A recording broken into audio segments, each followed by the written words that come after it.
Good morning बच्चों। मैं आज आप लोगों को वेक्टर अलजेब्रा से एनसीईआरटी प्रॉब्लम एक्सरसाइज 10.3 डिस्कस करने जा रहा हूँ। जैसे कि मैंने इससे पहले डॉट प्रोडक्ट के बारे में, vector algebra of dot product के बारे में डिस्कस किया था। डॉट प्रोडक्ट का properties, components of x axis, y axis, z axis के बारे में डिस्कस किया था।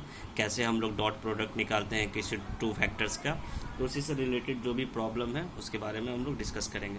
तो हम लोग एनसीईआरटी का प्रॉब्लम नंबर 1 देखते हैं। ठीक है, क्या कहता है question?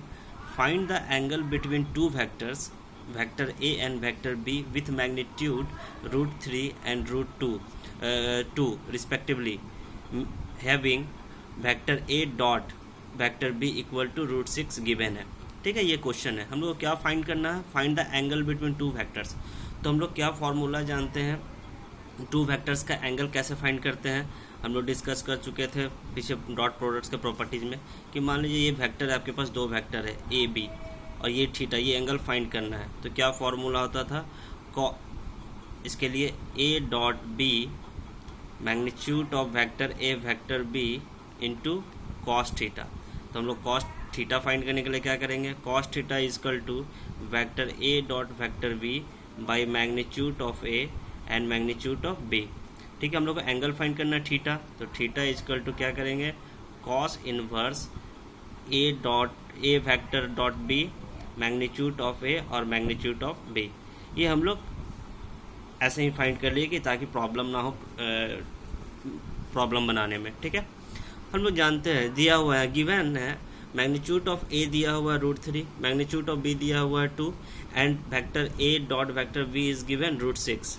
We know that dot product के कंडीशन से, by the definition of dot product, vector A dot b equal to magnitude of a magnitude of b and cos theta. ठीक है, तो यहाँ पे वेक्टर ए डॉट वेक्टर बी कितना given है? √6 है। मैग्नीट्यूड ऑफ ए कितना गिवन है? 3 है। मैग्नीट्यूड ऑफ बी कितना गिवन है? 2 गिवन है। और कॉस थीटा, यही थीटा फाइंड करना। Find the angle between two factors. तो कॉस थीटा इजकल टू क्या हो गया? √6/√3/2। ठीक है, ये हो गया। अब हम लोग यहाँ पे देख रहे हैं, इसको सॉल्व करेंगे तो √6 को क्या यहाँ पे हम लोग सॉल्व करेंगे रेशनलाइज करके, तो मेरा क्या बचेगा? कॉस थीटा इजकल टू 1/√3, या इसको हम यहाँ लिख सकते हैं, देखिए रफ में मैं कर दे रहा हूँ। √6 को हम लोग लिख सकते हैं √3 इंटू √2 इंटू √3, और नीचे हम लोग के पास क्या है? √3 इंटू 2। तो ये क्या हो गया? कट गया। अब इसको हम यहाँ पे नीचे लिख सकते हैं 1/√2 इंटू √2 और ऊपर √2 है, तो कट के 1/√2 हो गया। ये आप कैलकुलेशन है, बेसिक चीज़ है। तो कॉस थीटा इसका टू 1/√2, यानी थीटा के किस वैल्यू पे 1/√2 मिलता है कॉस में? तो कॉस π/4 पे 1/√2 होता है। ठीक है, तो थीटा का वैल्यू क्या आ गया? π/4 आ गया। तो हम लोग इस तरह से प्रॉब्लम बनाए, समझ में आ गया होगा आई होप। ठीक है, अब हम लोग जो नेक्स्ट प्रॉब्लम वो डिस्कस करते हैं। Find magnitude of x if for a unit vectors vector a comma x vector x minus a with in bracket vector x plus a equal to 12। ये गिवन है। हम लोग को क्या फाइंड करना है? मैग्नीट्यूड ऑफ एक्स फाइंड करना है। ठीक है, तो सबसे पहले हम लोग जो दिया हुआ है, ये भी देखिए, ये एक डॉट प्रोडक्ट है। ये वेक्टर का डिफरेंस है दो वेक्टर का, ये दो वेक्टर का सम है, लेकिन दोनों का क्या करना है हम लोग को? डॉट प्रोडक्ट करना है। तो डॉट प्रोडक्ट कैसे? A dot vector b. ठीक है, यही चीज़ है। तो हम लोग क्या करेंगे? पहले ये गिवन इसको लिख लेंगे, उसके बाद हम लोग क्या करेंगे? गुना करेंगे। जैसे सेम कंडीशन बेसिक जो हम लोग करते हैं अलजेब्रा में, वेक्टर एक्स को एक्स के साथ मल्टीप्लाई कर दिए, तो vector x dot vector x, फिर वेक्टर एक्स को ए के साथ मल्टीप्लाई किया, vector x dot vector a, फिर माइनस माइनस, तो माइनस हो गया vector a into vector x, फिर हम लोग माइनस ए को किए, minus vector A dot vector A equal to 12। ये हम लोग सिंपली मल्टीप्लाई किए। अब आते हैं हम लोग एक कंडीशन मैंने बताया था प्रॉपर्टीज ऑफ वेक्टर में, कि when vector A dot vector A equal to magnitude of vector का स्क्वायर। ठीक है, ये प्रॉपर्टीज़ बताया था मैंने मेरे प्रीवियस वीडियो में, आप लोग देखेंगे तो इसमें आप लोगों को दिखेगा कि ये प्रॉपर्टीज़ मैंने डिस्कस कर चुका हूँ कि ये vector A dot vector A equal to magnitude of A का स्क्वायर होता है। ठीक है, और मैंने बताया था यदि कॉम्पोनेंट है, ठीक है, ये एक्स एक्सिस है, ये वाई है, ये जेड है। ठीक है, तो सेम कंपोनेंट्स का मल्टीपल स्क्वायर होता है और अलग अलग वेक्टर है, यहाँ पे देखिए वेक्टर का डिफरेंस है, vector x dot vector a, यानी कंपोनेंट अलग अलग है।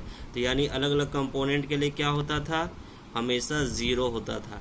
आई dot vector j equal to 0, तो यहाँ क्या हो गया, ये टर्म 0, ये term 0। Same vector a dot vector equal to magnitude of vector का होल स्क्वायर इक्वल टू 12। समझ में आ रहा होगा आप लोगों को। अब वेक्टर x निकालना था हम लोग को, मैग्नीट्यूड ऑफ x फाइंड करना था, और vector a is a unit vector, यहाँ पे बोला हुआ है देखिए, for a unit vector a। तो वेक्टर a क्या है, यूनिट वेक्टर है, यूनिट वेक्टर यानी 1, तो यानी 1 का स्क्वायर 1 हो गया।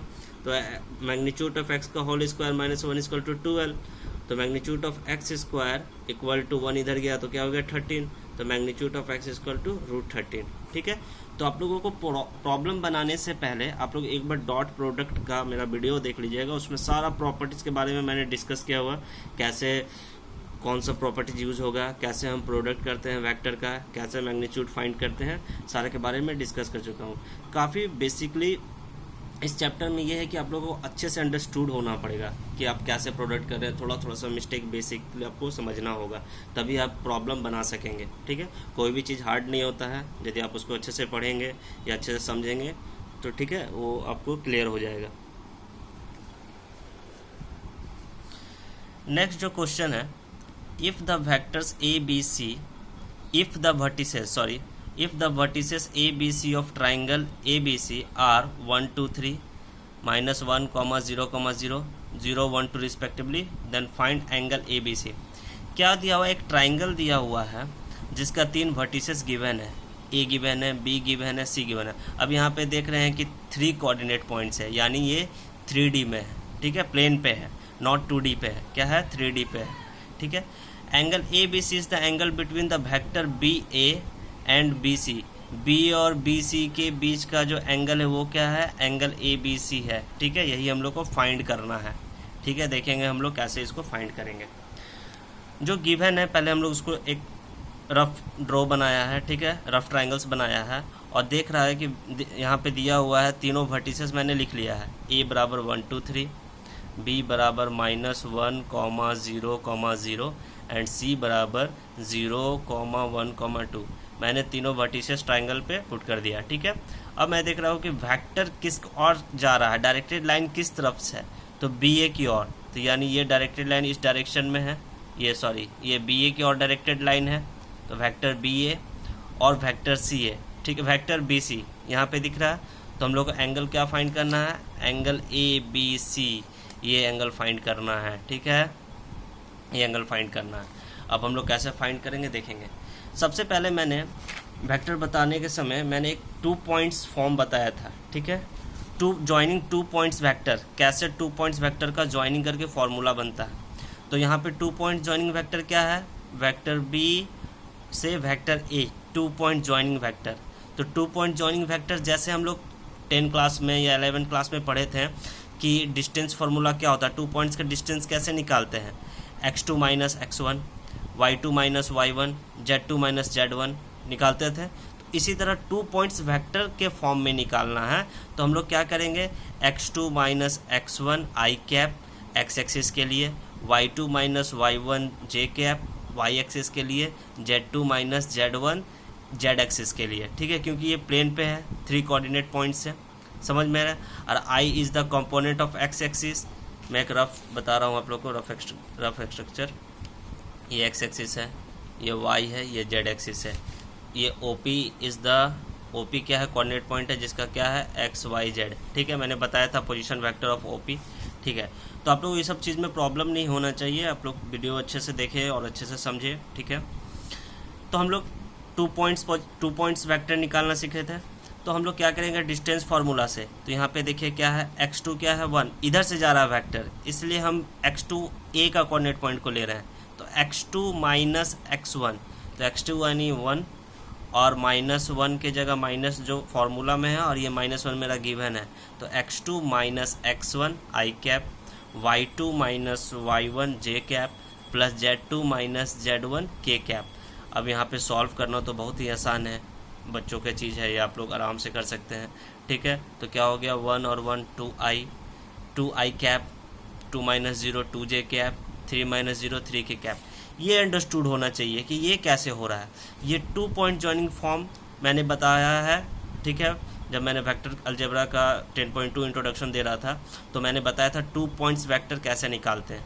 तो इसमें कुछ नया चीज़ नहीं हो रहा है, ये डिस्टेंस फार्मूला से यूज़ करेंगे और बस देखेंगे कि ये 3D में है कि 2D में है। यदि 2D में होगा तो सिर्फ 2 कैप होगा, आई कैप और जे कैप होगा, लेकिन ये 3 कोऑर्डिनेट पॉइंट है इसलिए आई कैप, जे कैप और के कैप होगा। और ये सेम डिस्टेंस फार्मूला जो है, ठीक है, इसमें आप लोगों को दिक्कत नहीं होना चाहिए। तो मेरा बी ए वेक्टर क्या निकल गया, 2 आई कैप प्लस 2 जे कैप प्लस 3 के कैप। सिमिलरली बी सी को भी हम लोग उसी तरह फाइंड करेंगे।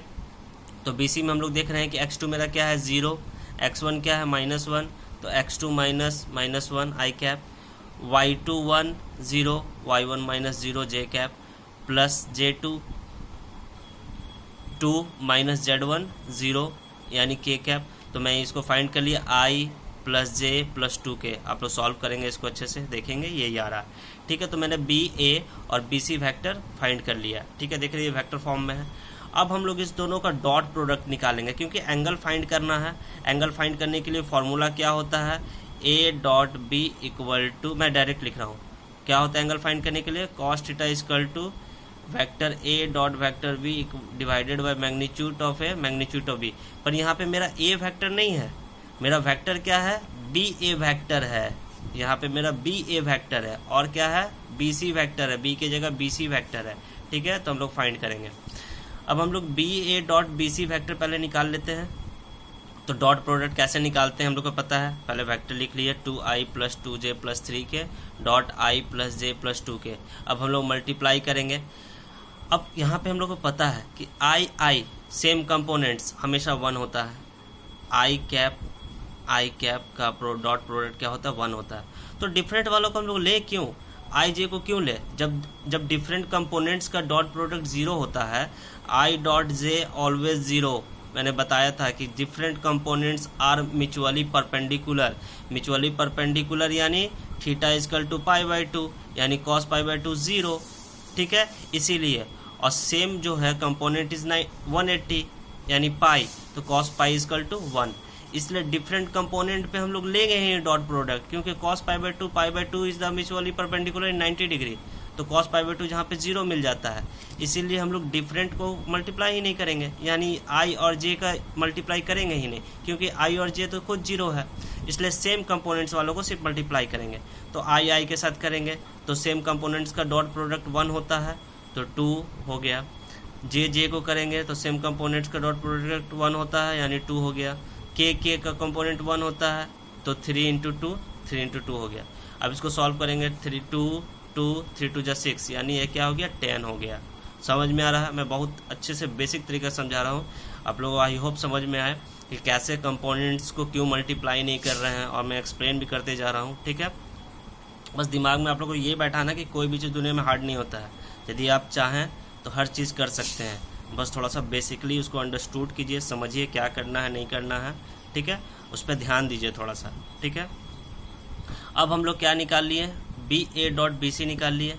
अब हम लोग क्या करेंगे, magnitude of B A find करेंगे, ठीक है। Magnitude of B A find करने के लिए क्या होता है, कंपोनेंट्स के जो है एक्स का square plus y square plus z square, यानी क्या है 2 का स्क्वायर 3 का स्क्वायर, यानी 4 + 9 यानी 2 इक्वल टू, सॉल्व करेंगे तो √17 आएगा। अब हम लोग बी सी मैग्नीट्यूड निकालेंगे, बी सी का मैग्नीट्यूड, तो बी सी बराबर क्या है मेरा i प्लस जे प्लस 2 के, तो 1 + 1 + 2 स्क्वायर यानी √6। तो हम लोग क्या निकाल लिए, dot product of B A B C निकाल लिए, दोनों का मैग्नीट्यूड फाइंड कर लिए, ठीक है।